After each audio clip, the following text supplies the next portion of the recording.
বিয়াৰ ইমান দিন পাছত আমি দুজনে একেলগে বিহু প্ৰগ্ৰেম কৰিবলৈ গৈ আছোঁ। মানে বিয়াৰ পিছত বিহু প্ৰগ্ৰেম কৰিছোঁ, কিন্তু ধৰক মানে এনেকৈ একেলগে যোৱা নাছিলোঁ। আৰু আজি যিহেতুকে একেলগে আমাৰ অনুষ্ঠান ভাগ পৰিছে আৰু তাতে হৈছে ঠাণ্ডাৰ বতৰ, বিয়াৰ বতৰ, আৰু লগতে আমি হৈছোঁ বিহু বলীয়া। তো গতিকে বিহু বুলি ক'লে একদম আমি পাগল। তো বিয়া হওক বা নহওক, যিয়ে হওক আমি বিহু নাচিমেই।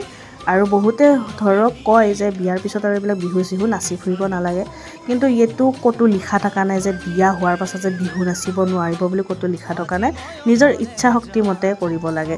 আৰু যিহেতুকে মই বুলি নহয়, বহুত এনেকুৱা বিয়া হোৱা মানে ছোৱালী আছে, বোৱাৰী আছে, যিয়ে নেকি বিহু নাচে, আৰু বিহু নচাটো কোনো বেয়া নহয়। আমাৰ অসমীয়া সংস্কৃতি যিহেতুকে, সেইটোৰ কাৰণে আমি যদি নিজৰ অসমীয়া সংস্কৃতিটো যদি বজাই ৰাখিবৰ কাৰণে আমি বিহু নাচিছোঁ, সেইটো ক'তো ভুল নহয়। কিন্তু বহুতে ক'ব যে বিয়া হৈছে এতিয়া বিহু নাচিব নালাগে, বাট সেইটো মই নামানো। আপোনালোকৰ কি ৰায় মই নাজানো, কিন্তু মই বিহু কৰিম আৰু কৰি যামেই মানে।